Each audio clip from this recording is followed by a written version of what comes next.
Notre fournisseur est un homme d'affaires de très haut niveau, Jérémy. Ce serait particulièrement shitsulé, donc impoli, de t'emmener. Tu ne connais pas encore toutes les manières de recevoir à la japonaise.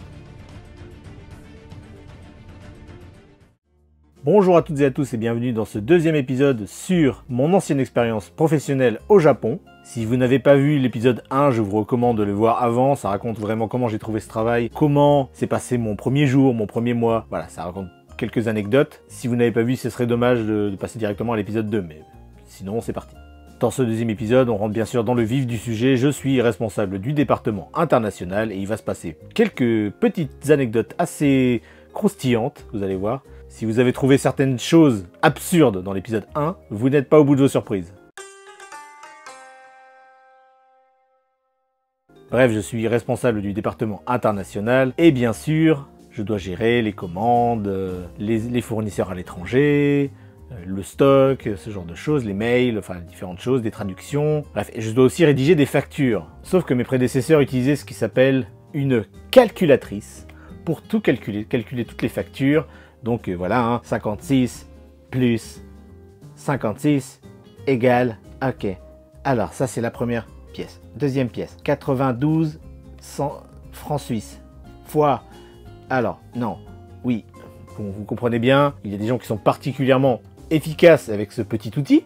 Je ne le nie pas, c'est quelque chose de formidable. Vous pouvez faire plein de calculs différents, c'est génial. Cependant, si jamais vous faites une petite erreur, vous oubliez une ligne et ainsi de suite, et bien il faut tout recommencer. Moi, je leur ai fait découvrir ce qui s'appelle Excel. C'est-à-dire que vous mettez toutes les valeurs, vous mettez les trucs à calculer, et s'il y a une erreur, vous avez juste à repasser chaque ligne une par une, puis vous corrigez l'erreur qu'il y a, et pouf, vous avez le résultat. Mes collègues ont dans la grande majorité apprécié cette petite évolution, mais il y a eu une personne que ça a dérangé. Cette personne, on va l'appeler Madame Sasaki. Je lui avais pas donné de nom lors du premier épisode, on va lui donner ce nom-là pour l'épisode 2, c'est la femme du patron. On va l'appeler Madame Sasaki. Donc voilà, la femme du patron, Madame Sasaki. Elle était furieuse que j'ai fait ce genre de tableau. Elle me disait, ça fait 30 ans qu'on fait tous nos calculs, toutes nos factures, on fait tout comme ça, et on n'a jamais eu de problème. Toi, tu arrives et tu essaies de tout changer. C'est pas bien, il faut pas faire ça. La calculatrice, c'est très bien. Bien évidemment, je l'ai écouté et j'ai totalement arrêté d'utiliser les tableaux Excel. Non, j'ai complètement continué à utiliser mes tableaux Excel. Ça s'est très bien passé, ça a pris du temps, mais tous mes collègues ont suivi. Elle a fini par l'accepter, mais ça a été un peu long. En plus de ça, j'ai créé d'autres fichiers Excel pour le suivi des commandes, un tableau des tarifs, le délai des livraisons, ce genre de choses, dont tous mes collègues avaient accès, bien sûr, avec le cloud de l'entreprise. Avant ça, comment ils faisaient? Eh ben, il y avait un grand tableau blanc avec plein de feuilles écrites dessus, et plein de trucs écrits à la main, manuscrits. J'ai rien contre l'écriture manuscrite, on va penser que j'aime pas ça, mais j'aime beaucoup l'écriture manuscrite. Mais là, dans ce cas-là, précisément, c'était plus un grand bazar. Des fois, quelqu'un oubliait d'effacer quelque chose au tableau, donc du coup, ça restait. Donc du coup, il y a des gens qui pensaient, ah bah du coup, ça arrive bientôt. Maintenant, ça arrive pas bientôt, c'est déjà arrivé il y a 2 mois. Donc du coup, là, ici, il faut recommander. Bon, c'était un bazar complet. Donc avec mon tableau, c'était mis à jour en temps réel. Dès qu'une pièce était reçue, tout le monde le savait, et ainsi de suite. Voilà. Je mettais ça dans le stock directement. Il y avait vraiment un suivi, les gens savaient, ah ok, ça on va recevoir ça à peu près en mai. Une fois que c'était reçu, je l'enlevais du tableau, je le mettais dans un autre tableau archive, on va dire. Et voilà, tout le monde était content, tout le monde pouvait suivre en temps réel ce qui se passait, les prix. On pouvait faire des comparatifs. Regardez, il y a 1 an, cette pièce-là elle coûtait tel prix. On peut le faire aussi avec du papier, hein. Je vous l'accorde très bien, on peut faire ça avec du papier, il n'y a pas de souci. Mais avec un tableur Excel, c'est quand même vachement plus pratique. Surtout vu la quantité de pièces et de choses qu'on faisait venir de l'étranger. Mais encore une fois, Madame Sasaki, ça ne lui a pas plu du tout. Elle m'a reproché de ne plus mettre à jour le tableau blanc. Forcément, je mettais mon tableau Excel à jour, mais je ne mettais plus le tableau blanc c'était juste un... Il était là, quoi, et il a fini par... D'ailleurs, petite anecdote, il a fini par disparaître parce qu'il n'était plus utile. Voilà. C'est même Madame Sasaki qui un jour est arrivée, elle a fait « Bon, bah ce tableau, il sert plus à rien, on l'enlève. » Ah oui, il sert plus à rien, donc enlevons-le. Mais bon, pour ce tableau Excel, il a fallu toute la diplomatie de Monsieur Yamaguchi qui lui a expliqué que cette méthode de travail convenait à tout le monde pour qu'elle finisse par entendre raison. Ça a été une affaire de quelques mois quand même, hein, ça a été assez long, mais elle a fini par accepter. L'une de mes autres missions au sein de l'entreprise, c'était de faire l'interprétariat lorsque nous avions des clients ou des fournisseurs qui venaient de l'étranger, la Suisse, Hong Kong, la Chine, les États-Unis, de France aussi, et on a eu de France aussi. Donc je passais du français à l'anglais selon les interlocuteurs, hein, je traduisais et je faisais l'interprétariat du coup en japonais. Et franchement, c'est quelque chose que j'aimais beaucoup. Dès qu'il y avait un client ou un fournisseur qui venait, moi j'étais toujours content. J'ai rencontré des gens passionnants qui avaient beaucoup de choses à me raconter. C'était passionnant de les écouter, vous raconter toute leur vie, vous en appreniez plus sur le milieu, sur les pratiques horlogères en Suisse, à Hong Kong, en Chine et tout ça. Il faut savoir qu'il y a beaucoup de montres, il y a beaucoup de pièces de montres qui sont produites aujourd'hui en Chine, hein, il faut le savoir, même pour les grandes marques. J'aurai des anecdotes à vous raconter sur ça plus tard, mais je vais garder ça un peu de côté pour l'instant. Un truc qui m'a beaucoup étonné aussi à l'époque, c'est de voir mes patrons, mes supérieurs, des collègues et tout. Ils écrivaient des numéros sur des papiers, et puis le client ou le fournisseur regardait les numéros. Et ils se comprenaient un peu comme ça des fois. Et des fois, j'avais pas besoin forcément de... Enfin, souvent dire, bah ça on en voudrait 8000, ou ça on en voudrait 20 000, ou non, ça, est-ce que vous pouvez nous avoir tel type de pièce? Oui, j'étais obligé d'être là, mais des fois ils se comprenaient juste avec des numéros. C'est un peu le langage universel de l'horlogerie, dirons-nous. Mais voilà, Madame Sasaki n'appréciait pas vraiment que je sois désigné comme interprète. Interprète. Interprète. Interprète. Interprète. Warrior. Au début, je comprenais pas pourquoi. Je me disais, mais c'est un peu l'un de mes rôles, c'est un peu pour ça que je suis là aussi, non? Enfin, ça me paraissait logique en fait. En fait, la raison, c'était parce que souvent, les réunions d'affaires, hein, le client il venait le matin, on discutait toute la matinée, et généralement ça se terminait au restaurant, dans un bon restaurant, et c'est là que ça devenait gênant que je sois présent. Là, je vous raconte du coup la première fois où un fournisseur suisse est venu nous voir au Japon, suisse francophone, hein. Du coup, quand il est arrivé, je l'ai accueilli en français. Il était très très content que je l'accueille en français d'ailleurs, parce que c'est la première fois qu'il peut parler en français lors de ce genre de rendez-vous. Lui, c'est quelqu'un qui faisait tous les pays d'Asie. Hein. Il faisait des tournées de pays d'Asie. Il m'a raconté des situations absurdes où l'anglais bancal de certains clients japonais ont fait que il y a eu des quiproquos en fait. Puisqu'ils n'ont pas compris en fait ce que lui avait dit et ce genre de choses. Mais bon, j'étais encore considéré comme le nouveau. Ça faisait déjà à peu près 1 an que j'étais là, mais on n'emmène pas normalement un nouveau au restaurant, enfin c'est avec un client, normalement ça se fait pas. Il faut d'abord plusieurs années, hein. Vous savez que le nombre d'années au sein de l'entreprise au Japon c'est très important, donc moi ça faisait à peine, même pas 1 an que j'étais là, donc c'était pas normal que je sois au restaurant avec le patron et les clients. Et donc Madame Sasaki elle m'a dit notre fournisseur est un homme d'affaires de très haut niveau, Jérémy. Ce serait particulièrement shitsune, donc impoli, de t'emmener. Tu ne connais pas encore toutes les manières de recevoir à la japonaise. Sur le coup, je me suis dit, ok, écoutez, faites comme vous voulez, hein, mais bonne chance pour la conversation, sachant que dans ma boîte, personne ne parlait anglais, encore moins français. Donc on finit notre petite réunion du matin et tout, et au moment de partir, le fournisseur, hein, notre client dans le sens, on le reçoit, il me dit, bien sûr, vous venez avec nous.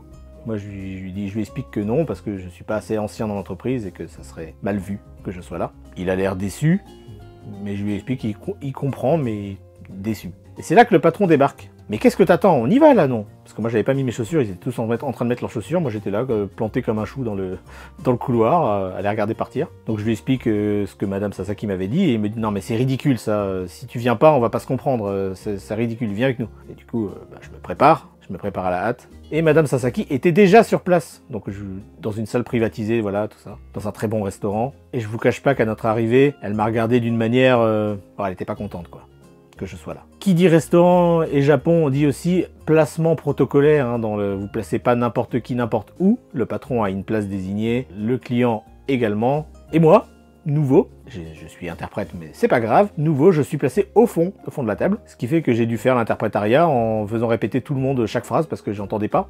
J'étais loin. Ce qui est totalement stupide, faut l'admettre, c'est complètement stupide. Après le repas, on revient à l'entreprise, le client nous quitte, il s'en va. Madame Sasaki me convoque, et selon elle, en tant que nouveau, j'aurais dû faire attention au niveau de boisson qu'avait notre client dans son verre, ce qu'il avait dans son assiette, est-ce qu'il avait besoin de quelque chose. En plus de faire l'interprétariat, bien sûr, faut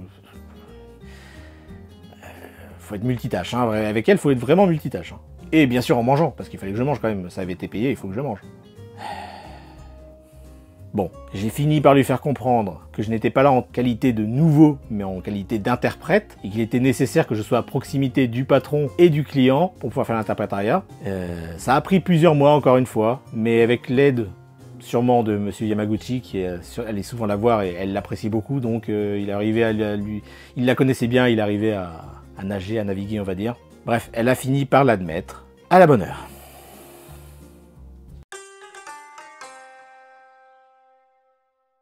Aussi, autre petite anecdote, une fois par semaine, je faisais ce qui s'appelle du eigyo en japonais, c'est-à-dire des visites commerciales chez les clients directement. Donc ça se passait souvent à Ochanomizu, Kanda, Ueno, parce qu'il y a beaucoup de boutiques d'horlogerie là-bas. En général, ça se passait bien, hein, le jeudi matin, ça se passait le jeudi matin. Je faisais la tournée avec monsieur Yamaguchi, et un jour, à force de faire ça chaque semaine, je connaissais les clients me connaissaient, ce genre de choses. Donc ce jour-là, il m'a dit, bon écoute, on va se diviser les clients. Donc toi, tu vas aller faire cette boutique-là, cette boutique-là, cette boutique-là, et moi je vais faire celle-là, celle-là, celle-là. Très bien, pas de souci. Donc j'y vais. Et en plus, c'est un client que je connais bien. Le premier client, c'est un client que je connais très bien. Ça fait un petit moment qu'on le voit et tout. On discute, très sympathique, tout se passe bien. Vraiment une crème.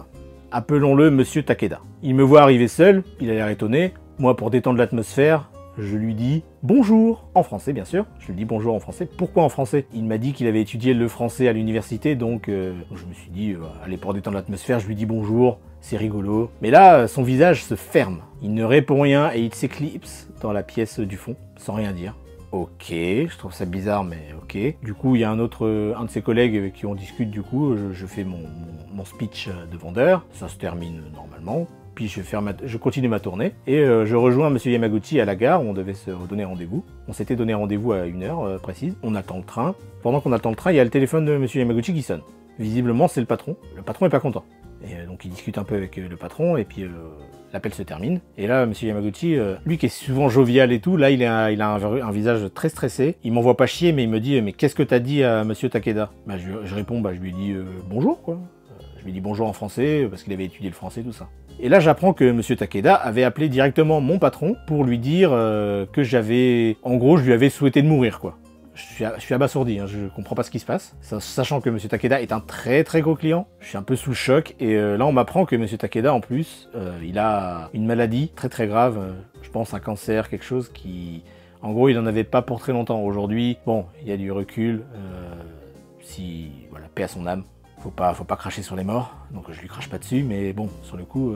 Donc, il a mal interprété mon bonjour. Il a pensé qu'en français, je lui disais va mourir, quoi. En fait, il a cru que je lui avais dit au revoir.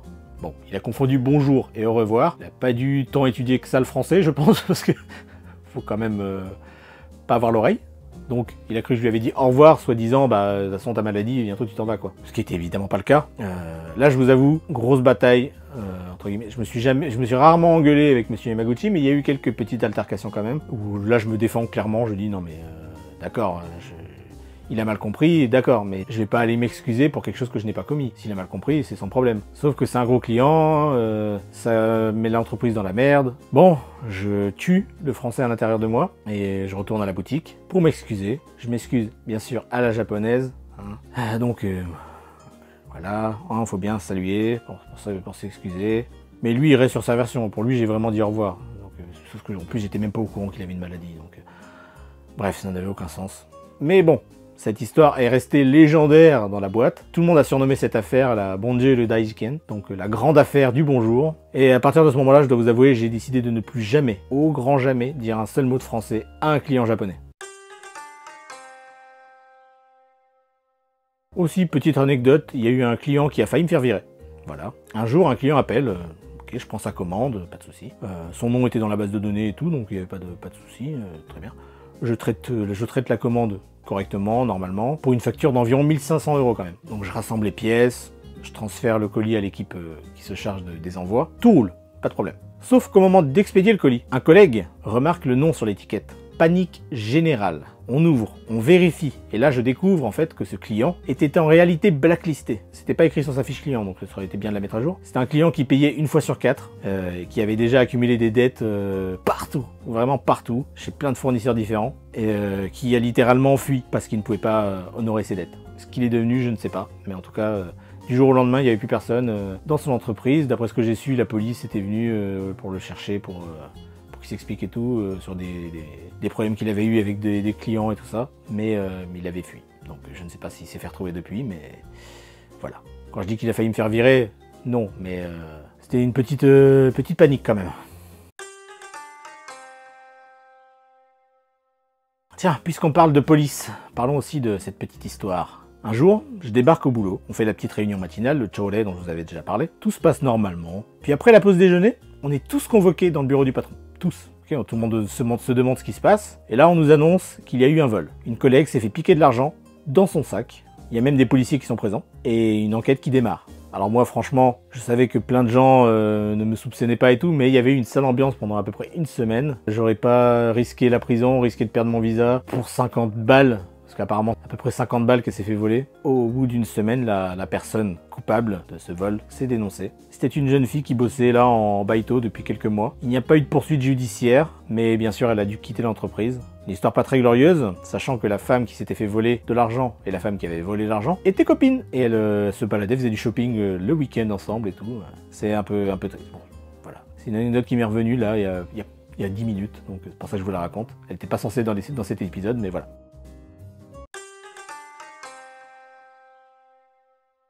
Dernière petite anecdote. Alors, j'ai fait beaucoup de va-et-vient au niveau de mon poids durant ma vie, en dirons-nous. Quand je suis arrivé à la fac, je faisais 97 kilos quand je suis arrivé à l'INALCO. 97 kilos. J'étais vraiment en bouboule. Parce que j'avais eu des problèmes de santé pendant le lycée et que du coup, j'ai pas pu faire de sport pendant longtemps. Quand j'étais petit, j'étais très mince. Limite, on a l'impression que je mangeais pas. À l'INALCO, en plus, j'avais pas d'argent, j'étais pauvre, j'étais fauché. Donc, disons que j'ai maigri. Quand j'ai fini l'INALCO, je faisais 69 kilos. Donc, j'avais quand même pas mal maigri.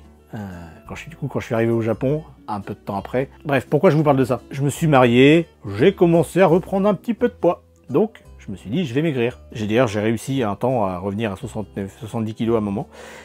Bref, j'ai regrossi. Et là, il faudrait que je reperde du poids, mais j'arrive pas à maintenir mon poids, c'est hallucinant. Une fois, avec Monsieur Yamaguchi, on s'est un petit peu engueulé. Pour une raison, c'est bête comme anecdote. Hein. Il y a un client qui est venu nous voir un jour et il nous a donné un gâteau. Mais j'étais en plein régime. Donc le client nous donne un gâteau et puis il repart chez lui. Le gâteau est coupé en parts égales pour chaque employé, machin. Et on me dit, bah Jérémy, faut que tu manges ta part de gâteau. Je dis, non, allez-y, vous mangez, moi j'essaie de faire attention en ce moment à ma ligne et tout ça. Et Yamaguchi me fait, oui, non mais c'est un client qui nous a apporté ce gâteau, donc il faut que tu le manges, c'est important. Parce que le jour où il appelle et il te demande si c'était bon le gâteau, il faudra que tu sois capable de lui dire s'il était bon ou pas. Non mais si un client appelle et me demande s'il était bon le gâteau, je lui dirais qu'il était très bon et je le remercierai. Mais pas besoin de le manger. Oui mais ça vient du client, ça vient de son cœur, il faut vraiment faire attention à ça, c'est important. Si tu ne manges pas et que tu lui dis que tu as trouvé ça bon, il va savoir que tu l'as pas vraiment mangé. Non mais on s'est engueulé un peu gentiment mais j'ai pas mangé mon gâteau. Au final. Et il s'est rien passé, le client, je lui ai dit que c'était bon et il n'a pas su que j'avais pas mangé le gâteau. Bref, c'est l'anecdote du gâteau. Merci à tous d'avoir regardé cette vidéo, j'espère que ça vous a plu. Il y aura sûrement un épisode 3 parce que j'ai encore des anecdotes sous le coude. Donc j'espère que ça vous a plu. Si ça vous a plu, n'hésitez pas à vous abonner à la chaîne si ce n'est pas déjà fait. Hein, c'est bien de regarder les vidéos, je vous en remercie.